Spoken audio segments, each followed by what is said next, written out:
Kata Syekh Muhammad bin Abdul Wahhab rahimahullah, walahuma fi hadits Itban, dan juga diriwayatkan oleh Al-Imam Al-Bukhari dan Imam Muslim dalam hadis Itban, sahabat Nabi sallallahu alaihi wasallam radhiyallahu anhu. Kata Rasulullah sallallahu alaihi wasallam, fa innallaha harrama 'alan nari man qala la ilaha illallah yabtaghi bidzalika wajha Allah. Kata beliau sallallahu alaihi wasallam, maka sesungguhnya Allah harrama 'alan nar, akan mengharamkan jasad seorang hamba dari api neraka. Artinya dia haram tersentuh api neraka. Siapa mereka? Mangqala, yaitu bagi orang yang mengucapkan la ilaha illallah, mengucapkan kalimat la ilaha illallah, kalimatut tauhid. Haram neraka bagi mereka, disebutkan oleh Nabi sallallahu alaihi wasallam. Bukan sekadar mengucapkan la ilaha illallah, tidak ada sesembahan yang berhak disembah kecuali Allah, tapi apa? Yabtaghi bidzalika wajhallah, dalam keadaan dia mengharapkan, ya, dengan kalimat tauhid itu wajah Allah subhanahu wa ta'ala. Ini al-ikhwah wal akhwat rahimani wa rahimakumullah ta'ala jami'an. Kita baca syarah dari Syekh Shalih bin Fauzan. Kata beliau, Itban, sahabat yang meriwayatkan hadis ini, ya, yaitu Itban, kata beliau, Itban bin Malik bin Amr bin Ajlan al-Ansari. Ini nama lengkap beliau. Min Bani Salim bin Auf, yang mati pada, ya, kepemimpinan Muawiyah, pada khilafah, ya, Muawiyah. Ini sahabat Nabi Itban bin Malik. Dan telah kita sebutkan bahwa hadis ini diriwayatkan oleh Al-Imam Al-Bukhari dan Imam Muslim, sama seperti hadis Ubadah bin Samit sebelumnya. Iya. Maksud kalimat harrama 'alan nar, kata Syekh Shalih Al-Fauzan, yaitu at-tahrim, pengharaman. Al-man'u ay mana'an nar ayyat antamassahu, yaitu kata Syekh, maknanya neraka haram menyentuhnya. Dicegah oleh Allah subhanahu wa ta'ala bagi neraka untuk menyentuh pelaku tauhid ini. Yabtaghi bidzalika wajha Allah, dalam keadaan mereka mengharapkan wajah Allah. Maknanya adalah mukhlishan min qalbihi, dia ikhlas di dalam hatinya, wa ma ta'ala dzalik, dan dia mati di atas kalimat la ilaha illallah. Artinya apa ya, Allah? Kalau orang yang mengucapkan kalimat la ilaha illallah, mengharapkan wajah Allah, kemudian dia matinya tidak di atas kalimat la ilaha illallah, ini tidak. Syaratnya apa? Dia harus mengucapkan la ilaha illallah, mengharapkan wajah Allah, dan yang terakhir dia mati di atas kalimat tersebut. Walam yaqulha nifaqan, dan dia yang keempat tidak mengucapkan kalimat la ilaha illallah ini dalam rangka ada sifat kemunafikan di dalam hatinya. Ini banyak sekali dari orang-orang, ya, orientalis yang mempelajari agama Islam untuk menghancurkan agama Islam itu, dan hakikatnya dia penghancur agama Islam. Seperti orang-orang Yahudi dan Nasara. Makanya orang-orang Yahudi dan Nasara ini, orang Yahudi dan Nasrani ini, mereka tidak pernah ridha, ya, dengan agama Islam sampai orang-orang Islam mengikuti agama mereka.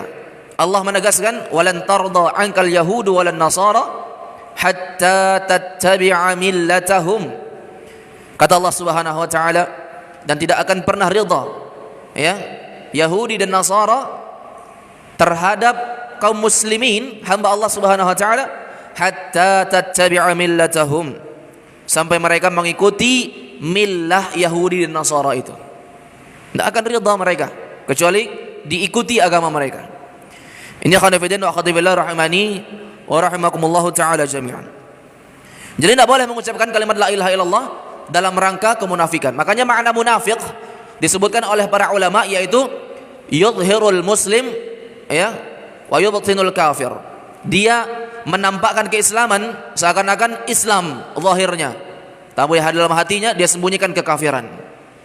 Ya, dia menampakkan keislaman dan menyembunyikan kekafiran di dalam hatinya. Ini munafik.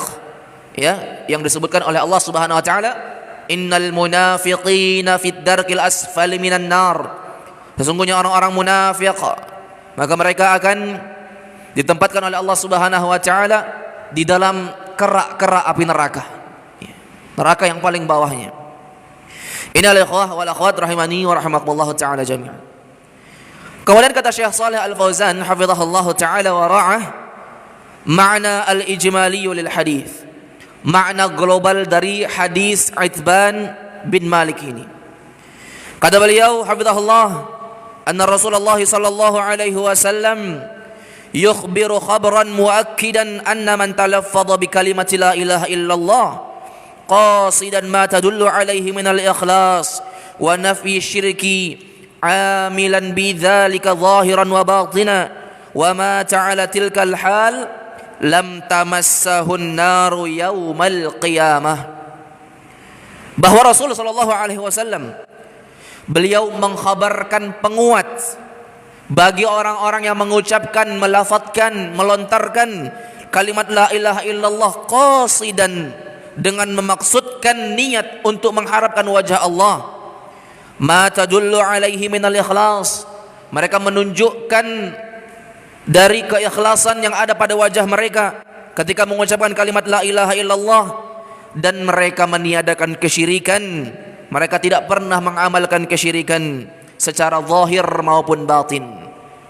Banyak orang mengucapkan kalimat la ilaha illallah, dia mengamalkan kalimat la ilaha illallah, zahirnya ya dia melafadzkan kalimat la ilaha illallah, namun batinnya ikhwani fiddin ya masih disarangi oleh kesyirikan.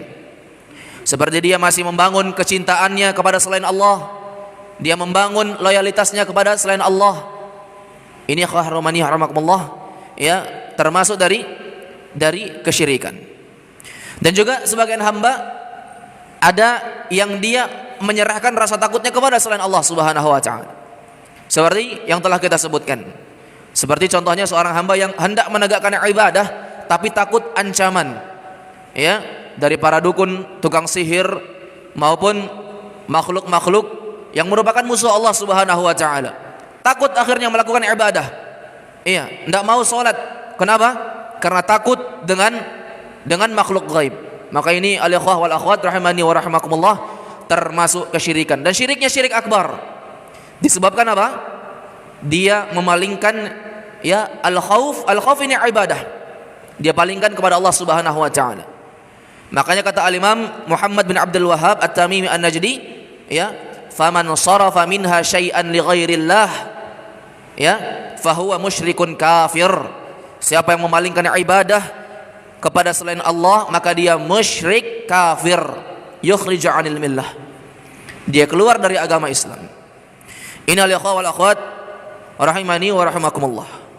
Kata Syekh Shalih Al-Fauzan rahimahullah hafizahullah, bagi mereka yang ikhlas mengucapkan la ilaha illallah dan tidak mengamalkan kesyirikan, mati di atas kalimat tauhid, lam tamassahun naru yaumal qiyamah, dia tidak akan disentuh oleh api neraka di hari kiamat kelak. Ini khonifidin rahimani wa rahimakumullah. Kemudian kata Syekh Shalih Fauzan, apa kesesuaian ayat atau hadis di atas dengan kitab tauhid? Kata beliau, anna fihi dalalatan wadihatan ala fadli tauhid. Di dalam hadis ini adalah dalil yang sangat jelas tentang keutamaan tauhid. Kita kan dalam bab pembahasan fadlu tauhid, keutamaan tauhid. Maka sangat jelas sekali bagi orang yang bertauhid, haram disentuh oleh api neraka jasad mereka. Allah haramkan ketika apa? Ketika dia mengucapkannya, ikhlas mengamalkannya, mengharapkan wajah Allah Subhanahu wa taala, dan dia tidak menyebutkannya dalam keadaan nifaqan, memiliki sifat kemunafikan. Iya. Dan bagi mereka yang khonifidin rahimani wa rahimakumullah, yang mati di atasnya kalimat tauhid, mata alaihin najah minan nar, maka dia mati dalam keadaan dia memperoleh keselamatan dari api neraka, wa takfirus sayyiat, dan terhapuskan segala dosanya. Telah kita jelaskan, bagi pelaku dosa besar, ya, mereka tahta masyiatillah, di bawah kehendak Allah Subhanahu wa taala. Ketika dia melakukan dosa besar kemudian di akhir hayatnya dia bertaubat, maka hakikatnya taubatnya dengan kalimat tauhid itu menyebabkan dia tidak disentuh oleh api neraka. Dan sebaliknya kata Nabi sallallahu alaihi wasallam, ya, ada sebagian orang yang jarak antara dia dengan surga itu tinggal satu jengkal lagi. Ya, tinggal dekat lagi jarak dia dengan surga Allah Subhanahu wa taala. Kemudian Allah Subhanahu wa taala mentakdirkan bahwasanya ya dia menjadi penduduk neraka, sehingga apa? Di akhir hayatnya dia pun beramal dengan amalan penduduk neraka, sehingga Allah Subhanahu wa taala pun mematikannya ya di atas kekufuran, keburukan yang ada pada dirinya, dan dia pun masuk neraka. Ini ikhwan fillah wa akhwati fillah rahimani wa rahimakumullah taala. Dengan tauhid maka akan terhapuskan ya dari dosa-dosa seorang hamba. Bayangkan ini, dan akan kita datangkan dari ya penjelasan bahwasanya tauhid itu ya adalah kalimat zikir, sebuah zikir yang sangat mudah untuk diucapkan, ya, dan sampai-sampai apa namanya, Nabi Musa alaihi salam bertanya kepada Allah Subhanahu wa taala, ya Allah, datangkan kepadaku, sebutkan kepadaku, ajarkan aku tentang sebuah kalimat yang akan menyelamatkan dari api neraka. Kata Allah, ya, la ilaha illallah ya Musa. Kalimat la ilaha illallah itu dapat menyelamatkan seorang hamba. Kata Nabi Musa alaihi salam, ya Allah, kalimat itu banyak dibaca oleh hamba-hambamu, sudah banyak yang mengamalkan itu. Iya, demikianlah kata Allah Subhanahu wa taala bahwasanya kalimat la ilaha illallah ketika ditimbang ya dengan keburukan-keburukan yang banyak, maka kalimat la ilaha illallah akan lebih berat kebaikannya dibandingkan dengan keburukan-keburukan. Seperti hadis Bitaqah yang kita sebutkan pada pertemuan yang telah berlalu. Hadis tentang kartu kecil yang isinya adalah tulisan kalimat la ilaha illallah. Akan ada mizan pada hari kiamat. Kemudian mizan itu memiliki dua tangan untuk menimbang dari amalan buruk dan baik seorang hamba. Maka ditimbanglah kartu kecil yang berisi kalimat la ilaha illallah, dan ditimbang di tangan timbangan yang satunya dari 99 dosa, yang mana satu dosa itu seperti sejauh mata memandang banyaknya. Ini memiliki 99. Ketika ditimbang maka ya lebih berat kalimat la ilaha illallah, dan terpental naiklah keburukan-keburukan yang apa namanya yang banyak itu. Menunjukkan fadlu tauhid, bahwa tauhid ini, kalimat la ilaha illallah, benar-benar adalah kalimat zikir yang luar biasa. Kemudian kata Syekh Shalih Fauzan rahimahullah hafizahullah taala, ma yustafadu minal hadis. Faedah yang dapat diambil dari hadis ini. Awalan, yang pertama, fadlu tauhid wa annahu yanqudhu minan nari wa yukaffirul khataya. Bahwasanya dalam hadis ini terdapat faedah tentang keutamaan tauhid, dan bahwa tauhid dapat menyelamatkan seorang hamba dari segala keburukan, segala jenis dosa, ya, akan terhapuskan disebabkan dengan tauhid ini. Tsaniyan, faedah yang kedua, annahu la yakfi fil imani an nutqu min ghairi i'tiqadil qalbi ka halil munafiqin.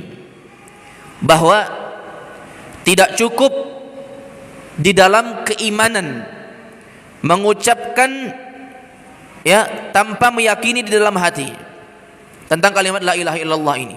Mengucapkan tapi tidak yakin dalam hati bahwa la ilaha illallah ini adalah kalimat sesembahan, ya, Allah Subhanahu wa taala adalah sesembahan dan tidak ada selainnya. Ya, ini harus dengan i'tiqadil qalbi, keyakinan yang kuat di dalam hati tentang kalimat ini.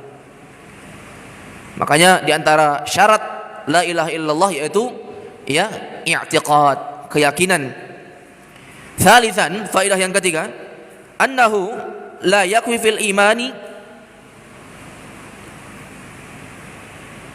al-i'tiqad min ghairi nutkin kahalil jahidina, ya, kahalil jahidin. bahwasanya tidak cukup ya kalimat tauhid itu dengan keyakinan saja, ya, seperti para penentang, ya, orang-orang yang meyakini namun dia menentang dari kalimat tauhid. Makanya dari syarat kalimat tauhid yaitu inqiyad, harus tunduk pada kalimat itu dan tidak menentang. Rabi'an, faedah yang keempat, tahrimun nari ala ahli tauhid al-kamil, pengharaman neraka bagi ahlu tauhid al-kamil, orang yang dia memiliki tauhid dalam hatinya tapi tauhid yang sempurna sesuai dengan syarat-syarat dan ketentuan-ketentuan kalimat tauhid. Yang kelima, annal amala la yanfa'u illa idza kana khalisan liwajhillah wa shawaban ala sunnati Rasulillah sallallahu alaihi wasallam. Faedah yang kelima, bahwa yang namanya amalan apapun itu, maka dia tidak akan bermanfaat illa kecuali idza kana khalisan liwajhillah, kecuali dia harus ikhlas mengharapkan wajah Allah Subhanahu wa taala. Seorang salat 1000 rakaat, namun salatnya itu disebabkan karena paksaan istrinya, atau seorang istri karena paksaan suaminya, atau seorang anak karena paksaan dari orang tuanya, maka ini bukan khalisan liwajhillah, maka dia tidak akan bermanfaat dan akan terhitung sebagai amal yang sia-sia. Wa shawaban ala sunnati Rasulillah.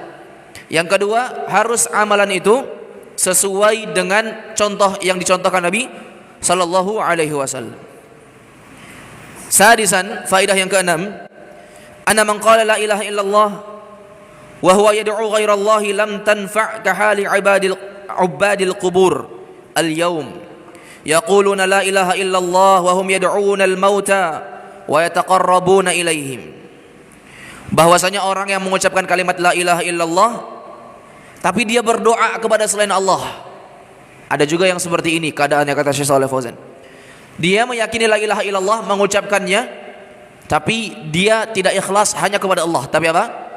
Dia juga masih memberikan ibadah kepada selain Allah, masih berdoa kepada selain Allah. Salat 5 waktu, ya, mempelajari ilmu tauhid. Tapi apa?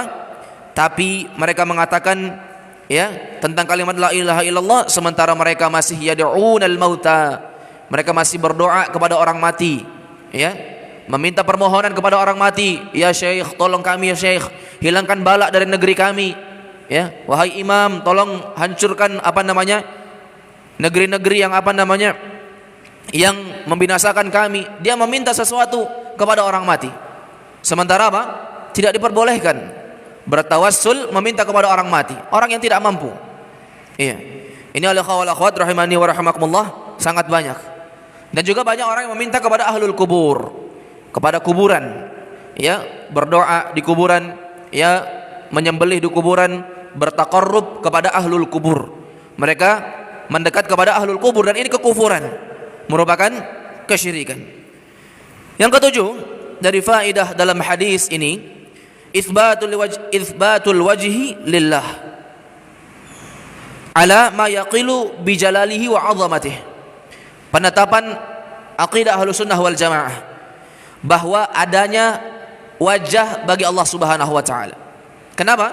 Kata Nabi sallallahu alaihi wasallam, "Man qala la ilaha illallah," bagi mereka yang mengucapkan kalimat la ilaha illallah, yabtaghi bidzalika wajh Allah, dalam keadaan mereka mengharapkan wajah Allah Subhanahu wa taala. Wajah disebut Nabi sallallahu alaihi wasallam. Maka akidah Ahlussunnah wal Jamaah, mereka mengamalkan dari apa yang Nabi sallallahu alaihi wasallam khabarkan dan Allah Subhanahu wa taala khabarkan terhadap dirinya. Bahwasanya Allah Subhanahu wa taala memiliki wajah. Tapi kata Syekh Shalih Fauzan, ya ala ma yaliqu bi jalalihi, yaitu sesuai dengan apa yang layak bagi Allah Subhanahu wa taala. Dan tidak boleh dibayangkan tentang zat Allah Subhanahu wa taala. Bagaimana wajahnya Allah? Ya, apakah seperti wajahnya manusia? Matanya 2 di depan, kemudian hidungnya di dekat mata, kemudian di bawahnya ada mulut, ya. Dibayang-bayangkan wajah Allah Subhanahu wa taala. Apakah seperti manusia? Ada yang bulat mukanya, ada yang panjang, ya. Ada yang bentuknya oval, ada yang bentuknya kotak. Ini khonifidin wa akhwati fillah rahimani wa rahmakumullah adalah kekufuran. Ketika seorang membayangkan wajah Allah dengan makhluk, tentunya berbeda. Ala ma yaliqu bi jalalihi wa 'azamatihi. Wajah Allah, ya, sesuai dengan keagungan dan kebesaran Allah dan apa yang layak bagi Allah. Tidak diperbolehkan untuk kita membayang-bayangkannya. Selesai dari hadis Itban ibn Malik dari sahabat Nabi sallallahu alaihi wasallam. Sekarang kita masuk lagi dalam ucapan Syekh Muhammad bin Abdul Wahhab wa an Abi Sa'id al-Khudri radhiyallahu anhu, dari Abu Sa'id al-Khudri, semoga Allah Subhanahu wa taala meridainya. Masih dalam bab fadlul tauhid, keutamaan tauhid. Anna Nabi sallallahu alaihi wasallam, ini hadis yang kita ceritakan tadi, akan kita bacakan secara detail. Bahwa Nabi sallallahu alaihi wasallam bersabda, qala Musa, Nabi Musa alaihi salam berkata, ya Rabbi 'allimni syai'an adzkuruka wa ad'uka bihi. Wahai Rabb, ya Allah Subhanahu wa taala, 'allimni syai'an, ajarkan kepadaku satu kalimat. Nabi Musa alaihissalam minta ajarkan. Untuk apa? Adzkuruka wa ad'uka bihi, yang aku akan berzikir dengan kalimat itu. Wa ad'uka bihi, dan aku akan berdoa dengan kalimat itu. Qal, maka Allah Subhanahu wa taala pun menjawab, qul ya Musa, ucapkanlah wahai Musa, la ilaha illallah. Kalimat la ilaha illallah ini Allah ajarkan kepada Nabi Musa alaihissalam.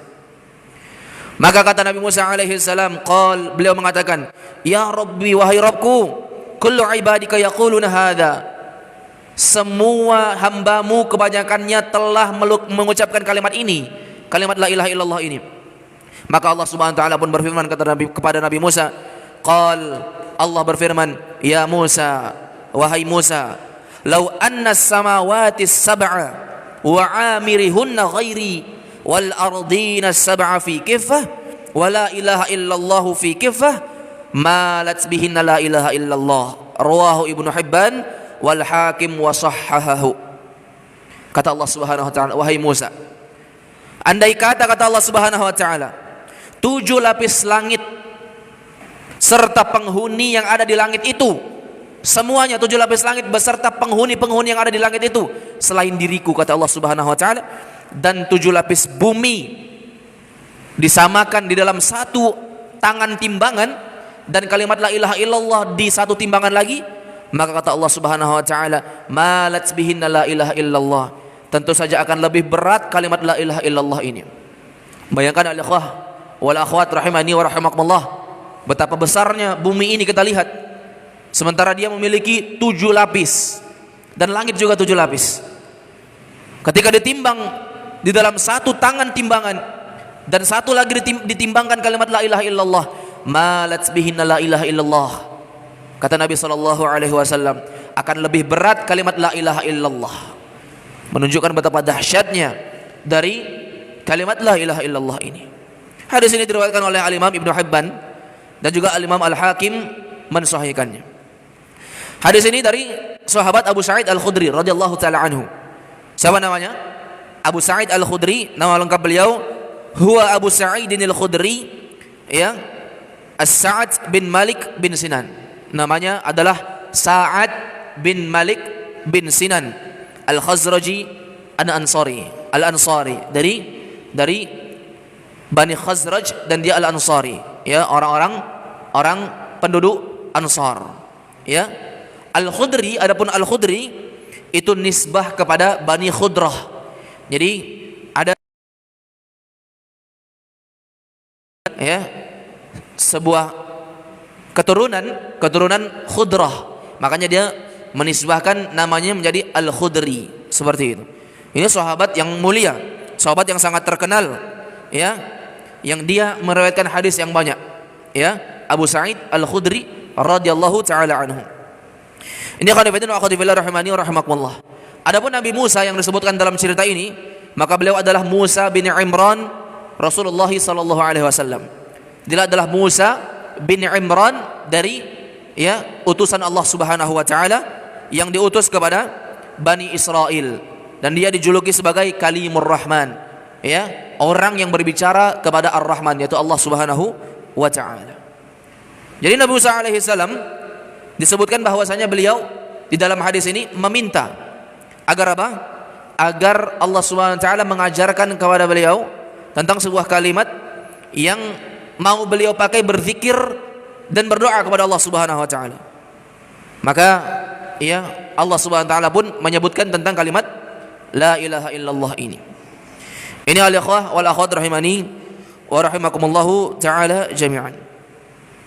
Telah kita sebutkan ya dalam hadis tadi bahwa ya tentang kalimat la ilaha illallah ini sangat berat timbangannya ketika ditimbang. Mengalahkan beratnya 7 lapis langit dan 7 lapis bumi. Sekarang kita masuk dalam pembahasan al-ma'na al-ijmali lil hadis. Makna global dari hadis ini. Kata Syekh Shalih Fauzan hafizahullah, anna Musa alaihi salatu wassalam talaba min rabbih azza wa jalla ay yu'allimahu dzikran. Bahwa Nabi Musa alaihi salam beliau meminta kepada Rabbnya Allah azza wa jalla untuk mengajarkan dzikran, sebuah zikir yusni alaihi bihi, yang beliau akan memuji Allah dengan kalimat itu, wa yatawassalu ilaihi bihi, dan akan bertawassul, memohon berdoa kepada Allah Subhanahu wa taala dengan kalimat itu. Fa arsyadahu Allahu ay yaqul, maka Allah pun mengajarkan kepada Nabi Musa tentang kalimat la ilaha illallah. Fa adraka Musa anna hadhil kalimah katsirun min dzikriha ala alsinatil khalq. Maka Nabi Musa pun mengetahui bahwa kalimat la ilaha illallah ini sudah banyak diucapkan para hamba. Kenapa diajarkan kalimat yang ini? Kata Nabi Musa alaihi salam, sedangkan para hamba banyak yang mengucapkan kalimat la ilaha illallah ini. Wa huwa innama yuridu ayyukhassahu bi dzikrin yamtazu bihi an ghairihi. Maka maksud Nabi Musa alaihi salam bukan kalimat la ilaha illallah. Ya Rabb, ajarkan aku doa, ya, sebuah zikir yang bagus untuk aku amalkan.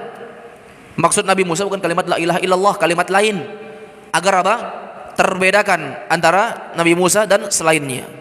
Tapi kata Allah Subhanahu wa taala, ya, fabayyanallahu lahu 'azama fadli hadzal dzikr.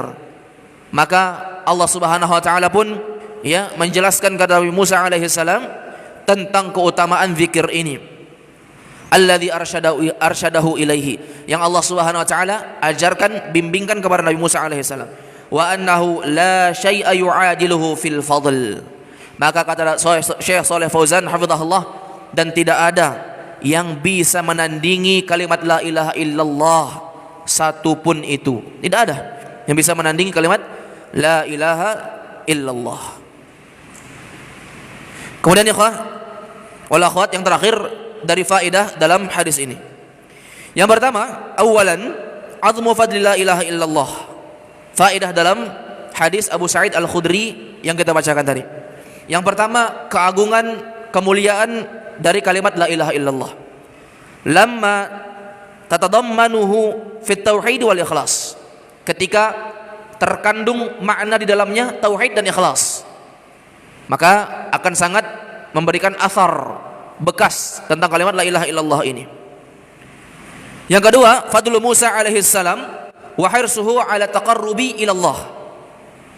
Betapa semangatnya Nabi Musa alaihi salam, ya, dan ini keutamaan bagi Nabi Musa alaihi salam.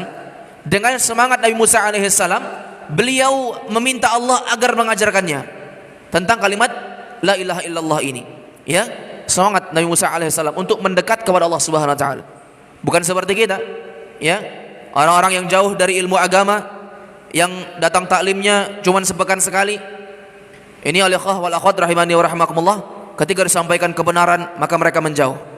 Ketika dijelaskan kebaikan, penyimpangan-penyimpangan tentang ibadah yang dia lakukan, mereka tidak menerimanya, menunjukkan kesombongan. Adapun Nabi Musa alaihissalam, beliau langsung meminta ajarkan kepada Allah, karena beliau tahu bahwasanya ilmu itu dari Allah Subhanahu wa taala. Beliau minta ajarkan, dan ketika disampaikan kalimat la ilaha illallah, beliau menerimanya dengan hati yang ikhlas. Dan inilah yang hendaknya ditiru oleh seorang hamba. Yang ketiga, anna ibadata la takunu illa bima syara'ahu Allah wa laysa lil insani ay yabtadi'a fiha min 'indi nafsihi, li'anna Musa talaba min rabbih ay yu'allimahu ma yadhkuru bihi. Bahwasanya ibadah itu tidak boleh dilakukan kecuali apa yang Allah telah syariatkan saja.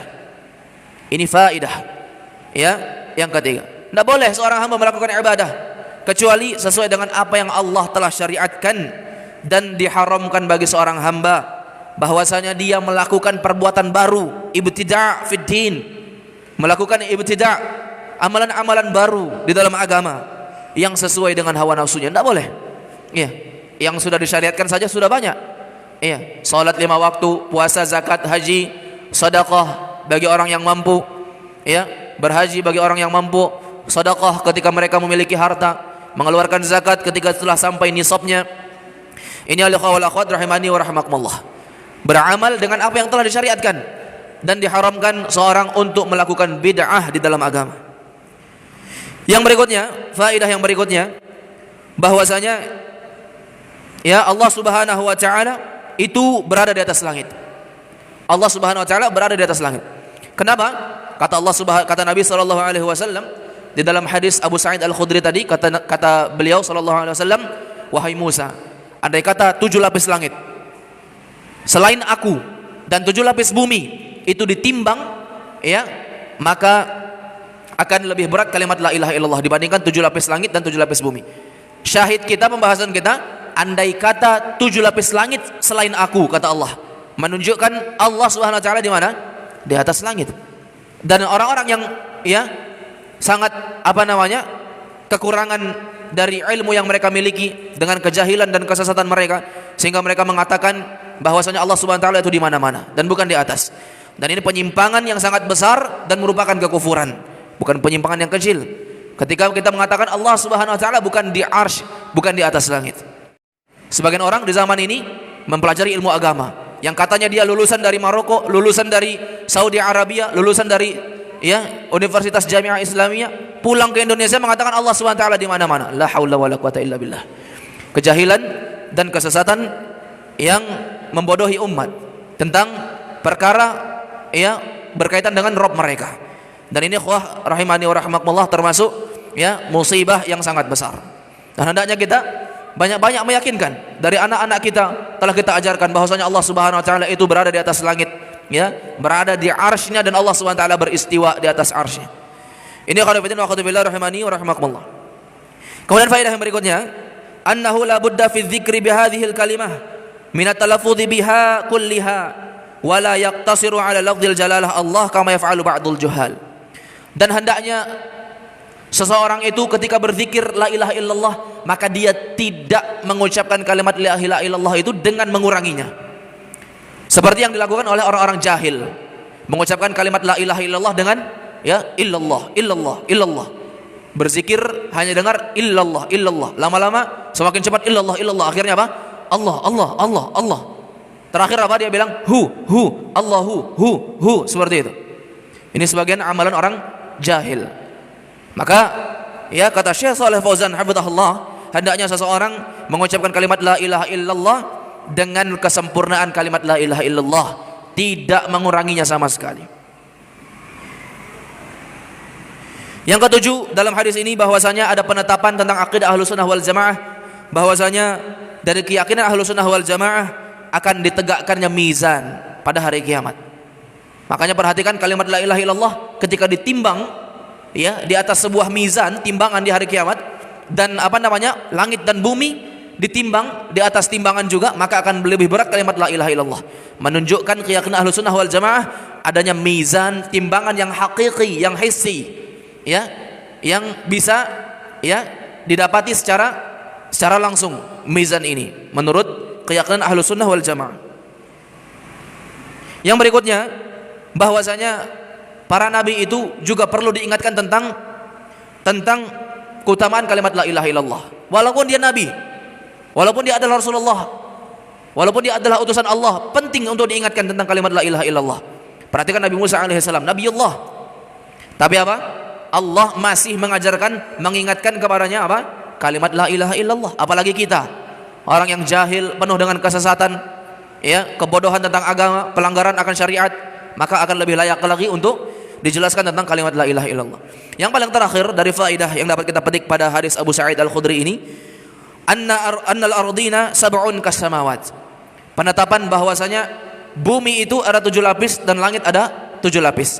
Dalilnya surah At-Talaq ayat 12. Surah At-Talaq ayat terakhir, ayat ke-12. Allah Subhanahu wa taala berfirman, Allahul ladzi khalaqa sab'a samawatin wa minal ardi mithlahunna yatanazzalul amru bainahunna lita'lamu anna Allah ala kulli syai'in qadir wa anna Allah qad ahata bi kulli syai'in ilma.